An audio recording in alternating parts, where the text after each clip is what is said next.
नमस्कार प्रिय विद्यार्थियों। तो आज हम पढ़ेंगे सर्वनाम और सर्वनाम का अध्ययन करने के बाद फिर हम पढ़ेंगे सर्वनाम का पद परिचय। तो समझिए, आज का हमारा टॉपिक है सर्वनाम। देखिए, इस प्रकरण को आप ध्यान से देखिए। सर्व प्लस नाम अर्थात सभी नाम, और नाम तो हम पढ़ चुके हैं। नाम मतलब संज्ञा, नाम तो हम पढ़ चुके हैं। नाम का अर्थ क्या? संज्ञा। और सर्व यानी सभी, सभी संज्ञाओं के स्थान पर प्रयुक्त होने वाले शब्द सर्वनाम कहलाते हैं। अब ध्यान से देखना, सर्वनाम की परिभाषा हो गई कि संज्ञा के स्थान पर प्रयुक्त होने वाले शब्द सर्वनाम कहलाते हैं। जैसे मैंने एक वाक्य लिया यहां पर कि प्रशांत बाजार गया है, बाजार गया है लेकिन अभी तक नहीं आया, लेकिन अभी तक, लेकिन वह अभी तक नहीं आया। अब इस वाक्य में आप ध्यान से देखिए कि संज्ञा कौन सी है। एक संज्ञा तो है प्रशांत और एक संज्ञा है बाजार, तो और एक ये शब्द है सर्वनाम वह। तो ये जो वह सर्वनाम है वह किसके लिए प्रयुक्त हुआ है? प्रशांत के लिए। और प्रशांत क्या है? संज्ञा। तो संज्ञा के स्थान पर हमने पुनः प्रशांत न लिखकर उसकी जगह हमने क्या लिखा है? वह। तो ये किसके स्थान पर आया? प्रशांत के स्थान पर। प्रशांत क्या है? संज्ञा। परिभाषा को आप अच्छे से समझिए कि संज्ञा के स्थान पर प्रयुक्त होने वाले शब्द सर्वनाम कहलाते हैं। और सर्वनाम के प्रयोग से क्या फायदा है, क्या लाभ है? इसके प्रयोग से लाभ है कि बार बार संज्ञा की आवृत्ति नहीं होती। वरना में क्या बोलना पड़ता? यदि सर्वनाम भाषा में नहीं होता तो हमें क्या बोलना पड़ता? प्रशांत बाजार गया है, प्रशांत अभी तक नहीं आया, प्रशांत को पता नहीं कब आएगा, प्रशांत बहुत समय लगाता है, प्रशांत कहीं भी बैठ जाता है। बार बार प्रशांत प्रशांत लिखने के बजाय हमारा जो भाषा का व्यवहार होता है वो कैसे होता है? वह, उसे, उसने, उसको, मैंने, मेरा, हम, हमें, हमारा। तो ये संज्ञा के स्थान पर इनका प्रयोग करने से संज्ञा की बार बार आवृत्ति नहीं होती, इसलिए सर्वनाम का भाषा में बड़ा महत्व है और इससे भाषा सुंदर बनती है। ये बात आपके समझ में आ गई होगी। अब ध्यान देना, ये तो हो गई हमारी परिभाषा का स्पष्टीकरण। और अब हम देखते हैं कि सर्वनाम कितने प्रकार के होते हैं। दूसरी बात ध्यान देना, सर्वनाम का जो प्रयोग है वो दोनों लिंगों में समान होता है, यानी इसमें लिंग भेद नहीं होता है। लिंग के अनुसार कोई परिवर्तन नहीं होता है। जैसे लड़की है, यहां अगर राधा होती कि राधा बाजार गई है तब भी शब्द क्या था? वह। और लड़का है तब भी शब्द क्या आया? वह। यानी सर्वनाम दोनों लिंगों में एक समान रहता है। लिंग के अनुसार सर्वनाम परिवर्तित नहीं होता। हाँ, एक जगह होता है जहां पर संबंध कारक होता है। तो संबंध कारक से मेरा, मेरी, मेरे, तो वो संबंध कारक वाला परिवर्तन होता है। बाकी मूल सर्वनामों में लिंग के अनुसार कोई परिवर्तन नहीं होता, चाहे उस सर्वनाम शब्द का प्रयोग स्त्रीलिंग के लिए किया जाए या पुल्लिंग के लिए किया जाए। सर्वनाम वचन के अनुसार बदलते हैं। सर्वनाम किसके अनुसार बदलते हैं? वचन के अनुसार। जैसे मैं एक वचन शब्द है और हम बहुवचन शब्द है, तू एक वचन शब्द है और तुम बहुवचन शब्द है। ठीक है, तो इस प्रकार से ये वह तो इसका हो जाएगा वे, और यह तो इसका हो जाएगा ये। तो सर्वनाम जो है वचन के अनुसार बदल सकता है लेकिन लिंग के अनुसार नहीं बदलता। तो ध्यान देना। और सर्वनाम कारक के अनुसार भी बदल जाता है। सर्वनाम किसके अनुसार बदलता है? कारक के अनुसार से। जो कारक होते हैं ना, राम ने, कर्ता ने कर्म को कर्ण से द्वारा संप्रदान के लिए अपादान से अलग होने के अर्थ में संबंध का के पर संबोधन है। तो सर्वनाम कारक के अनुसार बदल जाता है, कारक के अनुसार केवल 7 सर्वनाम ही बदलते हैं। जैसे उसने, उसको, उससे, उसके लिए, ठीक है, उससे, उस पर, तो उसका, उसकी। तो संबोधन कारक के अनुसार सर्वनाम नहीं बदलता, बाकी 7 कारकों के अनुसार सर्वनाम बदल जाता है। हिंदी में कारक 8 होते हैं, तो सर्वनाम 7 कारक के अनुसार बदलता है, कर्ता से लेकर अधिकरण तक। संबोधन कारक के अनुसार सर्वनाम बदलता नहीं, कि सर्वनाम का प्रयोग संबोधन में नहीं होता है, ठीक है। तो ध्यान देना, कारक के अनुसार बदल जाता है, वचन के अनुसार बदल जाता है, लेकिन सर्वनाम लिंग के अनुसार नहीं बदलता। इसलिए आप इसका प्रयोग, इसमें यदि हमें लिंग जांचना है तो उस वाक्य की क्रिया देखनी पड़ेगी कि उसकी क्रिया स्त्रीलिंग में है या पुल्लिंग में, तभी हमें सर्वनाम के लिंग का पता चलता है। ये सर्वनाम से जुड़ी हुई कुछ महत्वपूर्ण बातें हो गई। तो मैंने क्या बताया, सर्वनाम क्या की परिभाषा, संज्ञा के स्थान पर प्रयुक्त होने वाले शब्द सर्वनाम कहलाते हैं। सर्वनाम का प्रयोग संज्ञा के स्थान पर होता है। सर्वनाम के प्रयोग से संज्ञा की बार बार आवृत्ति नहीं होती या पुनरावृत्ति नहीं होती। इसके बाद सर्वनाम का प्रयोग कारक के अनुसार भी होता है, वचन के अनुसार भी इसका प्रयोग परिवर्तित हो जाता है, किंतु सर्वनाम लिंग के अनुसार परिवर्तित नहीं होता। सर्वनाम 6 प्रकार के होते हैं, और वो 6 प्रकार के कौन कौन से होते हैं, आइए देखते हैं। तो सर्वनाम कितने प्रकार के होते हैं, 6 प्रकार के होते हैं। कौन कौन से देखिएगा। पहला सर्वनाम होता है पुरुषवाचक, पुरुषवाचक। दूसरा सर्वनाम होता है निजवाचक, निजवाचक। फिर है निश्चयवाचक,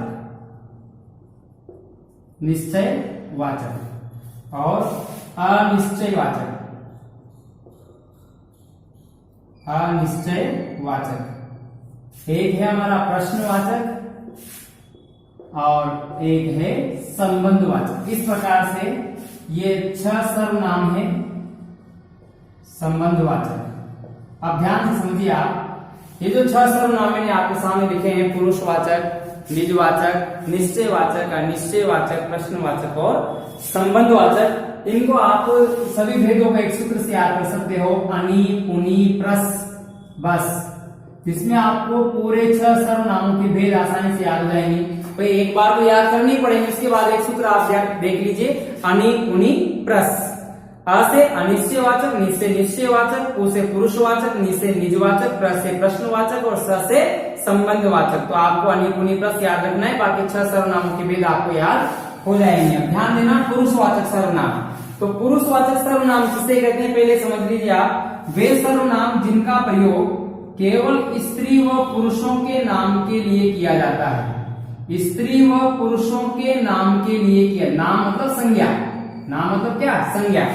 स्त्री व पुरुषों के नाम के लिए जिनका प्रयोग किया जाता है वे पुरुषवाचक सर्वनाम कहलाते हैं। और पुरुषवाचक सर्वनाम 3 प्रकार के होते हैं, उत्तम पुरुषवाचक, उत्तम पुरुषवाचक, मध्यम पुरुषवाचक, मध्यम पुरुषवाचक और अन्य पुरुषवाचक। उत्तम पुरुषवाचक, मध्यम पुरुषवाचक और अन्य पुरुषवाचक। अब ध्यान देना, यहां पर ये जो आप अंग्रेजी पढ़ते हो, फर्स्ट पर्सन, सेकंड पर्सन और थर्ड पर्सन, ये वही बात है। उत्तम पुरुषवाचक, मध्यम पुरुषवाचक और अन्य पुरुषवाचक। तो ध्यान देना, संस्कृत में उल्टा चलता है, ये संस्कृत में उल्टा चलता है। उत्तम से जो है प्रथम पुरुष, मध्यम पुरुष और उत्तम पुरुष। तो संस्कृत में उल्टा चलता है, प्रथम पुरुष, मध्यम पुरुष और अन्य पुरुष। तो ध्यान देना, उत्तम पुरुष। लेकिन हिंदी में उत्तम पुरुषवाचक, मध्यम पुरुषवाचक और अन्य पुरुषवाचक, ये 3 सर्वनाम है। ध्यान देना, बहुत आसान है। यदि वक्ता जिन सर्वनाम शब्दों का प्रयोग स्वयं के लिए करता है, बोलने वाला जिन सर्वनाम शब्दों का प्रयोग स्वयं के लिए करता है, वे उत्तम पुरुषवाचक हैं। जिन सर्वनाम शब्दों का प्रयोग श्रोताओं के लिए किया जाता है वो मध्यम पुरुषवाचक है। और जिन सर्वनाम शब्दों का प्रयोग किसी अन्य व्यक्ति के लिए किया जाए जो वक्ता और श्रोता के बीच उपस्थित न हो, तो वो अन्य पुरुषवाचक सर्वनाम के अंतर्गत आते हैं। जैसे मैं बोल रहा हूं तो मैं अपने लिए कौन से सर्वनामों का प्रयोग करूंगा, मैं तुम्हें हिंदी पढ़ा रहा हूं, आप हिंदी पढ़ रहे हैं, तुम मेरी बात को ध्यान से सुनना, तुम्हें मैं बार बार समझा रहा हूं, आप अपने अध्ययन में लग जाइए, आप समय का इंतजार न करें वरना समय आपका इंतजार। तो आप, तुम, तेरा, तुझको, तुझे, तुम्हें, और मैं अपने लिए क्या बोलूंगा, मेरा काम है पढ़ाना और आपका काम है पढ़ना। आप चाहे तो पढ़े, न चाहे तो न पढ़े, हम तो अपनी गति से चल रहे हैं। ध्यान देना, मैं अपने लिए कौन कौन से सर्वनाम शब्दों का, मैं, मेरा, हम, मुझे क्या लेना देना। तो ध्यान देना, तो मेरे लिए जितने भी सर्वनाम शब्दों का प्रयोग करूंगा वे सब उत्तम पुरुष होंगे, और आपके लिए जितने भी सर्वनाम शब्दों का प्रयोग करूंगा वो तो मध्यम पुरुष वाचक के अंतर्गत आएंगे। तो उत्तम पुरुष में कौन कौन से आते हैं, मैं, मुझे, मेरा, मुझको, हम, हमें, हमारा, ठीक है। और तुम, मध्यम पुरुष में तू, तेरा, तुम्हें, तुझे, तुझको, ठीक है। तो ध्यान देना, ये हो गया आपका उत्तम पुरुष वाचक और मध्यम पुरुष वाचक। तो उत्तम पुरुष वाचक क्या क्या रहेगा, मैं और हम, और इनका बदला हुआ रूप। बदला हुआ रूप कैसे, या तो कारक के अनुसार या फिर वचन के अनुसार, मेरा, हमें, हमारा। ध्यान देना, मध्यम पुरुष वाचक में क्या आता है, तुम, और एक है आप, ठीक है। बाकी और वह, सॉरी, तुम और आप, बाकी इनका बदला हुआ रूप। और अन्य पुरुषवाचक उसे भी जोड़ लेना सर, वह अभी तक नहीं आया, वो अभी तक स्कूल नहीं आया, वह कल नहीं आएगा, ठीक है। इस प्रकार की हम बात करते हैं अन्य व्यक्ति के लिए जो वक्ता और श्रोता के बीच मौजूद नहीं है, तो वो अन्य पुरुष में जाएगा। तो वह और उसे, उसका, तो वह और इसके बदले हुए रूप, वे आ रहे हैं, आप थोड़ा इंतजार कीजिए, वे अभी आ रहे हैं। उसे बहुत समझाया यार, किसी की भी नहीं मानता, उसे कौन समझाए, उसका तो दिमाग खराब है, वो किसी की बात नहीं मानता। तीसरे व्यक्ति की बात कर रहे हैं, और तीसरे व्यक्ति की बात कर रहे हैं, तो वो अन्य पुरुष के अंतर्गत आएगा। तो मैं समझता हूं कि आप समझ गए होंगे, और नहीं समझे हो तो आप समझने की कोशिश करें, साथ के साथ चिंतन करें, ठीक है। आगे देखिए, निजवाचक सर्वनाम किसे कहते हैं, बहुत आसान है। यदि आपको पुरुषवाचक समझ में आ गया हो तो आप निजवाचक सर्वनाम भी समझ सकते हैं। कैसे समझ सकते हैं, ध्यान देना, पुरुषवाचक सर्वनाम के ठीक बाद, इस शब्द को ध्यान देना, ठीक बाद, जस्ट बाद में, पुरुषवाचक सर्वनाम के ठीक बाद प्रयुक्त होने वाले सर्वनाम निजवाचक सर्वनाम कहलाते हैं। जैसे मैं स्वयं नहीं जानता, मैं स्वयं नहीं जानता था कि वो ऐसा निकलेगा। मैं स्वयं नहीं जानता, तो स्वयं, अब ध्यान देना, मैं तो हो गया पुरुषवाचक और स्वयं हो गया निजवाचक। ये निजता का बोध कराते हैं, ये खुद का बोध कराते हैं। बोलने वाले का है जिसके लिए ये बात कर रहे हैं, उसके खुद का बोध कराते हैं, निजत्व का बोध कराते हैं, इसलिए ये सर्वनाम निजवाचक सर्वनाम कहलाते हैं। वह खुद चला जाएगा, वह खुद चला जाएगा, खुद चला जाएगा। तो ध्यान देना, यहाँ पर वह तो हो गया पुरुषवाचक, और इसके ठीक बाद प्रयुक्त होने वाला शब्द खुद, ये क्या हो गया, निजवाचक सर्वनाम हो गया। तो ध्यान देना, निजवाचक सर्वनाम के अंतर्गत कौन कौन से सर्वनाम आते हैं, एक तो है आप, एक है अपने आप, मैं अपने आप चला जाऊंगा, एक है स्वयं, एक है स्वतः, ठीक है, खुद या खुद ब खुद। तो ये जो सर्वनाम आप देख रहे हैं ये निजवाचक सर्वनाम है मित्रों। तो पुरुषवाचक सर्वनाम के ठीक बाद प्रयुक्त होने वाले शब्द क्या कहलाते हैं, निजवाचक सर्वनाम कहलाते हैं, ठीक है ना। मैं स्वयं, वह स्वयं, तुम खुद, मैं अपने आप, मैं आप। तो इस प्रकार से मैं, तुम, हम के जस्ट बाद प्रयुक्त होने वाले सर्वनाम है निजवाचक सर्वनाम कहलाते हैं। अब ध्यान देना, निश्चयवाचक सर्वनाम, निश्चयवाचक सर्वनाम क्या होते हैं, इन सर्वनाम शब्दों का प्रयोग संकेत के लिए किया जाता है। अब संकेत कहाँ किया जाता है, या तो दूर की वस्तु के लिए या फिर पास की वस्तु के लिए। परिभाषा तैयार हो गई मित्रों, दूर या पास की किसी वस्तु या व्यक्ति की तरफ निश्चयात्मक संकेत करने के लिए जिन सर्वनाम शब्दों का प्रयोग किया जाता है वो सर्वनाम क्या कहलाते हैं, निश्चयवाचक सर्वनाम कहलाते हैं। जैसे वह मेरी गाय है, वह मेरी गाय है, या गाय की तरफ संकेत किया गया, दूर की वस्तु है, वह मेरी गाय है, वे वहां जा रहे हैं, वे मेरे कपड़े हैं, वे मेरे कपड़े सूख रहे हैं, वे मेरे कपड़े सूख रहे हैं, वे मेरी बकरियां हैं, यह मेरा पेन है, यह मेरी कक्षा है, ठीक है। तो इस प्रकार से यह मेरी कलम है, वह मेरी कलम है, वह मेरा बैग है, वह मेरा घर है, वह मेरी गाय है, वे मेरे भाई हैं। तो इस प्रकार से जो हम बोलते हैं दूर या पास की वस्तु की तरफ संकेत करने के लिए, तो जैसे यह ठंडा पानी है, यह ठंडा पानी है, तो यह पानी की तरफ संकेत कर रहा है, इसका मतलब पास में रखा हुआ है ठंडा पानी है और वह गर्म पानी है। ठीक है, तो इस प्रकार से यह और वह, और इनका जो बहुवचन रूप है, वे मेरी बकरियां हैं और ये मेरे कपड़े हैं, तो बहुवचन रूप में इस प्रकार से संकेत किया जाता है। तो ध्यान देना। अब अंग्रेजी से भी हम आसानी समझ सकते हैं। एक शब्द वह यहां भी आया अन्य पुरुषवाचक में भी, तो ये वह जो शब्द आया है अंग्रेजी में, इसमें हम जैसे ही शी का प्रयोग करते हैं, ही शी और इट, जबकि इस वह के लिए अंग्रेजी में हम किसका प्रयोग करते हैं, डेट का। अब आप समझ गए होंगे दिस डेट और दीज दोज का जो प्रयोग है अंग्रेजी में, दिस डेट दीज और दोज का जो प्रयोग है हिंदी में वो निश्चयवाचक सर्वनाम है, और अंग्रेजी में जहां ही शी इट का प्रयोग है हिंदी में वह अन्य पुरुषवाचक सर्वनाम है। तो ध्यान देना, समझना आराम से। तो इस प्रकार से किसी दूर या पास की वस्तु की तरफ निश्चयात्मक संकेत करने के लिए जिन सर्वनाम शब्दों का प्रयोग किया जाता है वे सर्वनाम निश्चयवाचक सर्वनाम कहलाते हैं। वह गाय अच्छी है, यह कुत्ता खराब है, यह कुत्ता पागल है, वह गाय दुधारू है, वह दुधारू गाय है, वह दुधारू गाय है, और यह पागल कुत्ता है, ये मेरे कपड़े हैं, ये मेरे कपड़े हैं, वे मेरी बकरियां हैं। तो इस प्रकार की जो हो गया निश्चयवाचक सर्वनाम।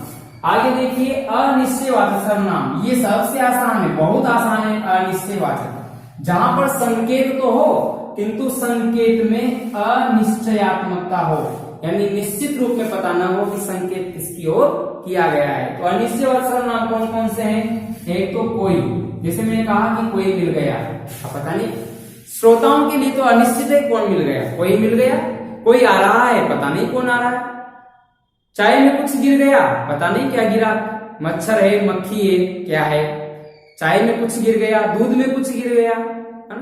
किसी की आवाज आ रही, पता नहीं किसी की आ रही। तो कोई, कुछ और किसी, ये तीन सर्वनाम जो शब्द हैं ये अनिश्चयवाचक सर्वनाम कहलाते हैं। कोई, कुछ और किसी। तो ध्यान देना, ये बहुत आसान है, जिस भी वाक्य में ये सब मिले आपको तो आप समझ लेना कि वह निश्चयवाचक सर्वनाम है। और ध्यान देना, इस कुछ के बाद कोई संज्ञा नहीं होनी चाहिए। यदि इस कुछ के बाद कोई संज्ञा मिल जाए आपको तो ये फिर विशेषण का कार्य करता है। कैसे करता है ये विशेषण के टॉपिक में आपको पता चलेगा। मैंने कहा कुछ पुस्तकें, फिर वहां पर कुछ सर्वनाम नहीं, ध्यान देना, ये निश्चित संख्यावाचक विशेषण हो जाएगा। कुछ लड़के, तो कुछ प्लस संज्ञा हो, दोबारा सुन लें, आराम से सुन लें। यदि कुछ के साथ कोई संज्ञा आ जाए तो फिर वह सर्वनाम नहीं है, नहीं है, बिल्कुल नहीं है, ध्यान देना, ठीक है। इसके बाद देखिए प्रश्नवाचक, बहुत आसान है। यदि किसी व्यक्ति या वस्तु के विषय में कुछ पूछना या जानने के लिए जिन शब्दों का प्रयोग किया जाए, पूछने के लिए या जानने के लिए जिन शब्दों का प्रयोग किया जाए तो वे प्रश्नवाचक सर्वनाम होते हैं। लेकिन ध्यान रहे, प्रश्न वही है जिसका उत्तर आए, वो प्रश्न नहीं है जिसका उत्तर नहीं आए। जैसे मैं पूछ लूं आपका नाम क्या है, तो उत्तर आएगा आप भी क्या हो यार, ये क्या कर दिया आपने यार। हम कभी कभार क्या कुछ ऐसे प्रश्नवाचक सर्वनाम शब्दों का प्रयोग कर जाते हैं लेकिन वो प्रश्न नहीं होते हैं। जैसे मान लीजिए किसी ने कुछ गिरा दिया, कांच का कोई गमला टूट गया, अंदर से माई, ये तूने क्या कर दिया, तो प्रश्न है ही नहीं, वो तो दिख रहा है जो भी हुआ, वो जब सामने हुआ है, ये तूने क्या कर दिया, तो ये प्रश्न नहीं है, ठीक है।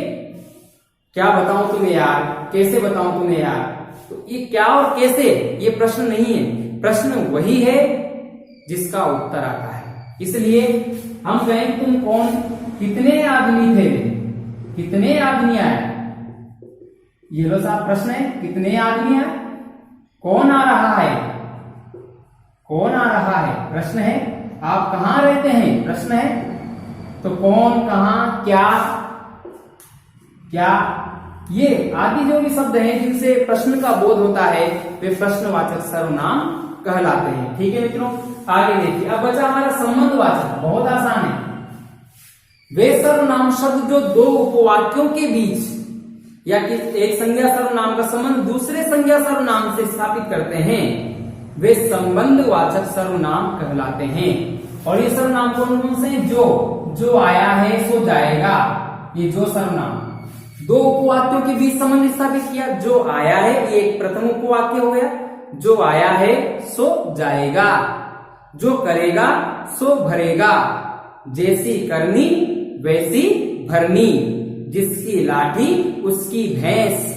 दो उपवाक्यों के बीच संबंध स्थापित करने वाले सर्वनाम संबंधवाचक सर्वनाम कहलाता है। वह लड़का पकड़ा गया जिसने चोरी की थी, तो जिसने, ध्यान देना, जो, जिसने, जिसे, जिसको और इनके परिवर्तित रूप संबंधवाचक सर्वनाम के अंतर्गत आते हैं। ये हुआ केवल सर्वनाम का हमारा पूरा अध्ययन।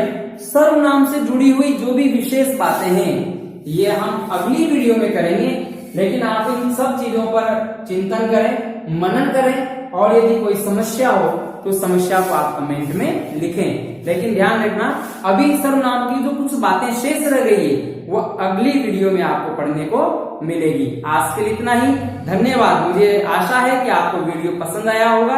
लाइक करें, सब्सक्राइब करें।